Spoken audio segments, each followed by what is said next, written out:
आप सभी का पार्ट 3 में स्वागत है। जैसा कि आप जानते हैं अपनी कौन सी पीसीएमबी की सीरीज इंपोर्टेंट प्रश्नों की सीरीज चल रही है। इंपोर्टेंट प्रश्नों की सीरीज चल रही है। इसमें प्रश्न प्रश्न कौन सा है? आपका पांचवा प्रश्न है। कौन सा प्रश्न है आपका? पांचवा। इससे पहले मैंने इसका पार्ट 1 डाल दिया है, पार्ट 2 डाल दिया है। आप पार्ट 1 जाके देखिए, पार्ट 2 जाके देखिए, इसके बाद में इस पार्ट को देखना, आपको और अच्छा क्लियर हो जाएगा और सारे प्रश्न याद भी हो जाएंगे, क्योंकि मैंने कोशिश की है कि वीडियो में ही आपको प्रश्नों को क्या करा दिया जाए, याद करा दिया जाए। ठीक है, तो चलिए, क्या प्रश्न बोलता है? प्रश्न क्रमांक 5 है। क्या बोलता है? विद्युत धारा के उष्मीय प्रभाव की परिभाषा। क्या क्या बोलता है? विद्युत धारा के उष्मीय प्रभाव की परिभाषा एवं ऊष्मा संबंधी जूल के नियम लिखिए। यानी कि जूल के नियम भी पूछता है और परिभाषा भी पूछता है। तो इसकी परिभाषा क्या है? जब किसी चालक में विद्युत धारा प्रवाहित की जाती है तो वह चालक गर्म हो जाता है और उसमें ऊष्मा उत्पन्न हो जाती है। इसी को ही विद्युत धारा का ऊष्मीय प्रभाव कहते हैं। ठीक है, अब मैं आपको लिखवाता हूं। जब किसी चालक में जब किसी जब किसी चालक में जब किसी चालक में विद्युत धारा जब किसी चालक में विद्युत विद्युत धारा विद्युत धारा विद्युत धारा प्रवाहित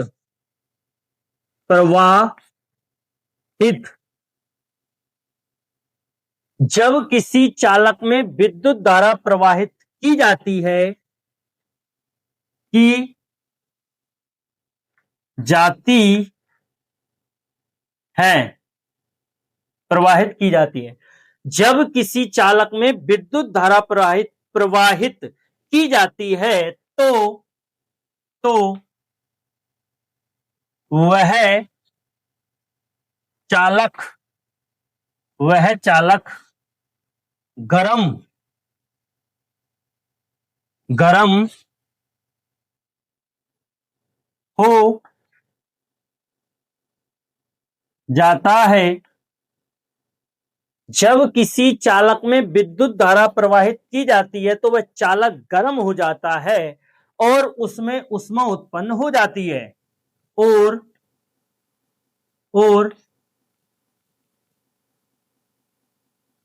उसमें ऊष्मा उत्पन्न हो जाती है ऊष्मा उत्पन्न हो जाती है। इसी ऊष्मा को इसी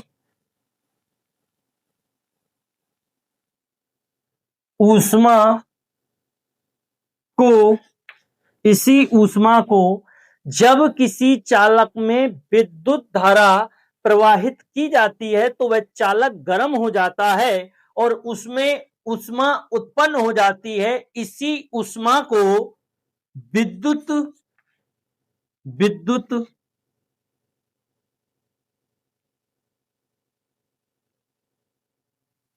विद्युत धारा का ऊष्मीय प्रभाव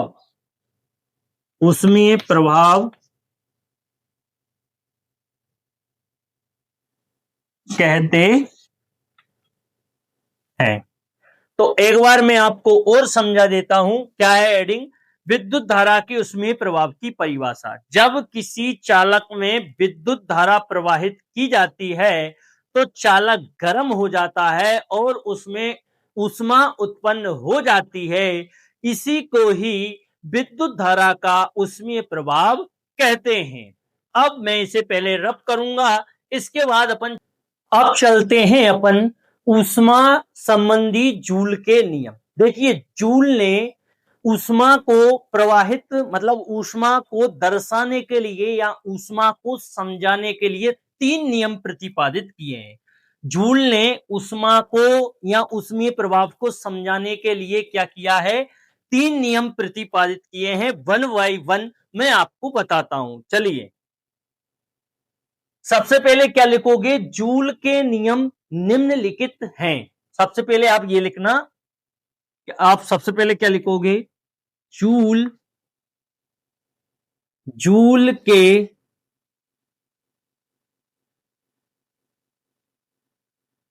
जूल के नियम जूल के नियम जूल के नियम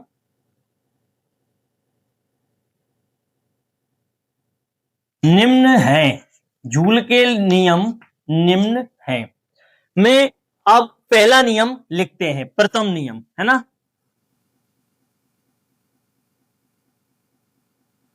प्रथम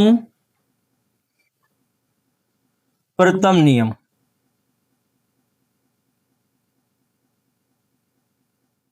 प्रथम नियम प्रथम नियम क्या बोलता है, चालक में उत्पन्न ऊष्मा, क्या बोलता है प्रथम नियम, चालक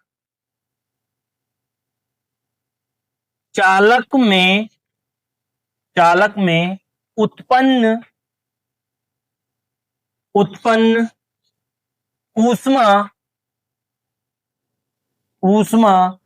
चालक में उत्पन्न ऊष्मा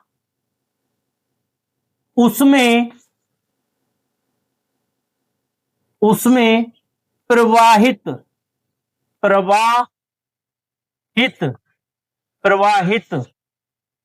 चालक में उत्पन्न ऊष्मा उसमें प्रवाहित धारा के वर्ग के उसमें प्रवाहित धारा के वर्ग के अनुक्रमानुपाती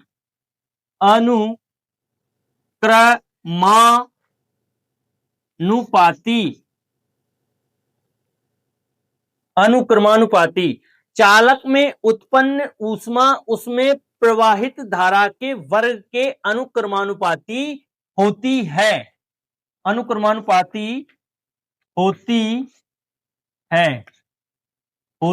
है। देखिए, चालक में ऊष्मा को इंग्लिश में हीट बोलते हैं। ऊष्मा को इंग्लिश में क्या बोलते हैं, हीट, जिसे हम H से दर्शाते हैं। याद रखना, ऊष्मा को क्या बोलते हैं, हीट बोलते हैं, हीट। ठीक है। और अनुक्रमांकपाती का ये सिंबल होता है, ये अनुक्रमांकपाती का सिंबल है। और धारा को बोलते हैं आई। ठीक है, क्या बोलते हैं, आई। और इसका क्या करना है, धारा के वर्ग अर्थात किसी भी संख्या की घात 2, उसी को क्या बोलते हैं, वर्ग। तो इसकी घात कितनी हो गई, 2। तो यहां से ये समीकरण बन जाएगी। ये समीकरण क्या बन जाएगी, इसे नाम दे देंगे अपन समीकरण नंबर 1। ये कैसे बनी है, एक बार मैं आपको और बता देता हूं। देखिए, चालक में उत्पन्न ऊष्मा को इंग्लिश में हीट बोला जाता है। ऊष्मा को इंग्लिश में क्या बोला जाता है, हीट। इसीलिए ऊष्मा के स्थान पर अपन ने क्या ले लिया है, H ले लिया है। और धारा को क्या बोला जाता है, आई, यानी एम्पियर। ठीक है, धारा को क्या बोला जाता है, आई फॉर एम्पियर। तो ये चिन्ह कहां से लिया है, तो इसमें लिखा है अनुक्रमांकपाती। तो ये चिन्ह किसका है, ये अनुक्रमानुपाती का चिन्ह है। और धारा का क्या करना है, वर्ग। तो इसलिए मैंने इसकी घात क्या की है, 2। तो H अनुक्रमानुपाती I स्कोर, ये कौन सा नियम हो गया है जूल का, ये जूल का प्रथम नियम हो गया है। चलिए, अब अपन चलते हैं जूल के सेकंड नियम। तो जूल का सेकंड नियम पर अपन चलते हैं। जूल का क्या लिखेंगे, हेडिंग डालेंगे अपन, जूल का दूसरा नियम। ठीक है, ये इसे डालेंगे अपन द्वितीय नियम। द्वितीय नियम, द्वितीय नियम, ठीक है। क्या लिखेंगे? द्वितीय नियम। हेडिंग डल चुकी है ये। अब क्या लिखेंगे इसमें? इसमें भी वही लिखना है, इसमें भी यही लाइन यहां से यहां तक रिपीट मारनी है, बस ये रिपीट नहीं मारेगी। इसमें क्या लिखोगे? चालक में उत्पन्न ऊष्मा, इसमें भी लिखना है चालक, चालक में, चालक में उत्पन्न, उत्पन्न ऊष्मा, ऊष्मा, चालक में उत्पन्न ऊष्मा उसके प्रतिरोध, चालक में उत्पन्न ऊष्मा उसके, उसके प्रतिरोध, प्रतिरोध, चालक में उत्पन्न ऊष्मा उसके प्रतिरोध के अनुक्रमानुपाती, अनुक्रमानुपाती,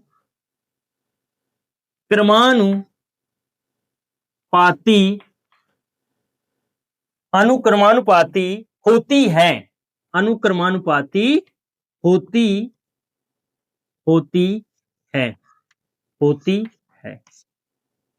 अब देखिए, ऊष्मा को क्या बोलते हैं इंग्लिश में? हीट। क्या बोलते हैं? हीट बोलते हैं, हीट। क्या बोलते हैं? हीट। अब चालक में उत्पन्न ऊष्मा, तो ऊष्मा को लिख दिया हीट। अब क्या लगाओगे आप? अनुक्रमानुपाती का चिन्ह, ये रहा अनुक्रमानुपाती। तो ये आप इस टाइप से अनुक्रमानुपाती का चिन्ह लगा दोगे। अब क्या लिख रहा है? प्रतिरोध। प्रतिरोध को रेजिस्टेंस कहा जाता है इंग्लिश में। क्या कहा जाता है? रेजिस्टेंस। तो इसलिए प्रतिरोध को अपन आर से दर्शाएंगे। तो यहां क्या लिखेंगे अपन? आर। तो ये व्यंजक बना है सेकंड नियम। ये क्या बन गया है? इसका सेकंड नियम, ठीक है। द्वितीय नियम क्या बोलता है? मैं आपको पहला नियम भी एक बार समझा देता हूं और दूसरा नियम भी एक बार समझा देता हूं। प्रथम नियम क्या बोलता है? चालक में उत्पन्न ऊष्मा विद्युत, चालक में उत्पन्न ऊष्मा उसमें प्रवाहित धारा के वर्ग के अनुक्रमानुपाती होती है, ठीक है। ऊष्मा को H कहा जाता है और धारा को I कहा जाता है। वर्ग लिखा है तो इसलिए इसकी घात कितनी लगा दी आपने? 2। अनुक्रमानुपाती, ये अनुक्रमानुपाती का क्या है? ये चिन्ह है। ये क्या है? अनुक्रमानुपाती का चिन्ह है, ठीक है। सेकंड नियम क्या कहता है? चालक में उत्पन्न ऊष्मा, चालक में उत्पन्न ऊष्मा उसके प्रतिरोध, उसके, किसके? चालक के प्रतिरोध। चालक में ही तो ऊष्मा उत्पन्न हो रही है और चालक का ही क्या है? प्रतिरोध है। तो चालक के प्रतिरोध के अनुक्रमानुपाती होती है। अब प्रतिरोध को कहा जाता है रेजिस्टेंस, इसलिए अपन ने आर लिखा है, और ऊष्मा को कहा जाता है हीट, इसलिए अपन ने एच लिखा है। और इस सिंबल को क्या कहा जाता है? अनुक्रमानुपाती का ये सिंबल है, ठीक है। ये आपको द्वितीय नियम यह क्लियर हो गया होगा। अब पहले मैं इसे रब करता हूं, फिर अपन इसके, तो अपन चलते हैं तीसरे नियम पर। तीसरा नियम यहां लिखेंगे अपन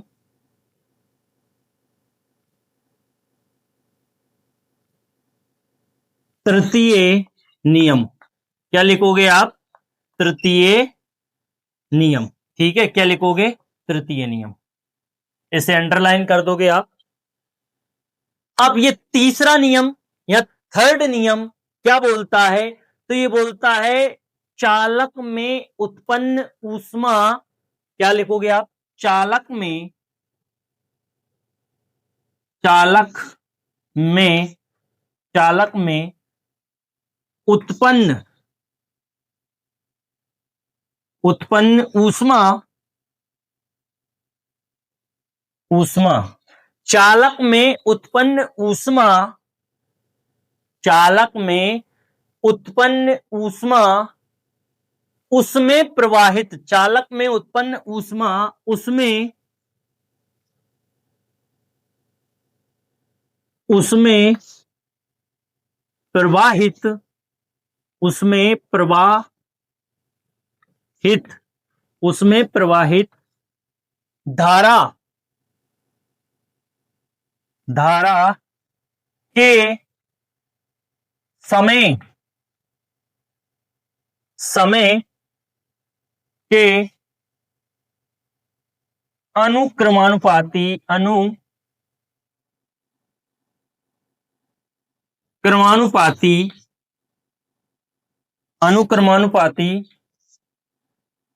अनुक्रमानुपाती होती है, अनुक्रमानुपाती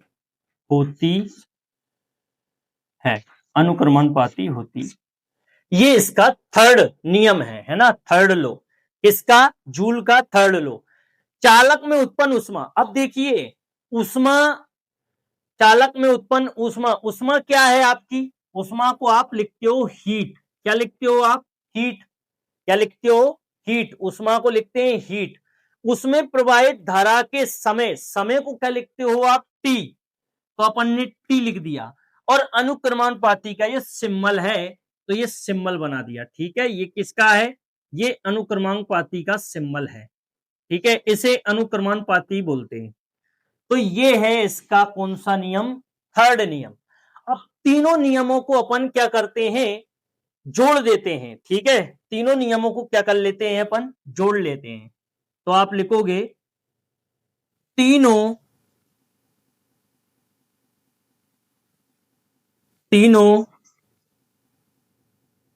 नियम को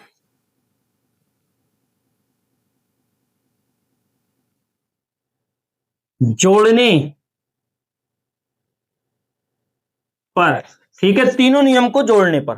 पहला नियम क्या है आपका, तो पहला नियम है, इधर मैं लिखवा देता हूं, इधर देखिए आप, मैं पहला नियम भी आपको बता देता हूं। पहला नियम क्या है, एच अनुक्रमांकपाती आई स्क्योर, ठीक है, फिर था एच अनुक्रमांकपाती आई आर, फिर था आर, ठीक है, क्या था, आर था, ठीक है।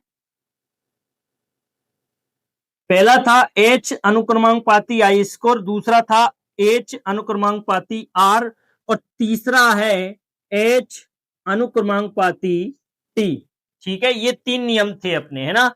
ये पहला नियम, ये जूल का क्या नियम है, ये पहला नियम है, ये सेकंड नियम है, और ये थर्ड नियम है। ये देखो, इससे भी इसकी परिभाषा समझ में आ रही है कि हीट को क्या कहा जाता है, ऊष्मा, ऊष्मा यानी कि चालक में उत्पन्न ऊष्मा धारा के वर्ग के अनुक्रमानुपाती होती है। इस इतनी सी लाइन से परिभाषा क्लियर हो रही है। इसकी परिभाषा, चालक में उत्पन्न ऊष्मा प्रतिरोध के अनुक्रमानुपाती होती है। ये दूसरा जूल का नियम क्लियर होता है। इसका क्या नियम है, चालक में उत्पन्न ऊष्मा उसमें प्रवाहित धारा के समय के अनुक्रमानुपाती होती है। ये तीसरा नियम है, ठीक है। इन तीनों को आपको जोड़ना है। तो देखिए इनमें क्या चीज कॉमन है, मतलब कॉमन की बात नहीं है, एच तीनों में है, तो आप क्या करोगे, एच को एक ही बार लिख लो, एच को एक ही बार लिख लो, ठीक है। एच को एक ही बार लिख लिया, फिर इसके बाद में क्या करो, आई स्क्योर, क्या करना, अनुक्रमांकपाती, अनुक्रमांकपाती आएगा, अनुक्रमांकपाती, फिर आ जाएगा आपका आई स्क्योर, फिर आ जाएगा आपका आर, और फिर आ जाएगा आपका टी। तो ये कहां से आया है, तो ये आया है, तीनों नियमों को जोड़ दिया गया है। एच एक मतलब 3 बार था, तो एच एक ही बार ले लिया, यहां से अनुक्रमांकपाती भी मतलब कॉमन था, और इसके बाद में इसमें आई स्क्योर अलग है, इसका आर अलग है, इसका टी अलग है, इसलिए आई स्क्योर आर और टी। ये अनुक्रमांकपाती क्या हो जाता है, एच बराबर, ये अनुक्रमांकपाती के बन जाता है, के, ठीक है, के। इसे के को अपन क्या बोलते हैं, नियतांक बोलते हैं। क्या बोलते हैं, के को नियतांक। तो के आई स्क्योर आर और टी, बस यही आपको इस प्रश्न में सिद्ध कर मतलब लाना था। यही यही क्या है, आपका उत्तर है, ठीक है। तो ये आपका प्रश्न, यहां आपका ये प्रश्न कंप्लीट होता है। अब चलते हैं अपन प्रश्न क्रमांक 6 पर।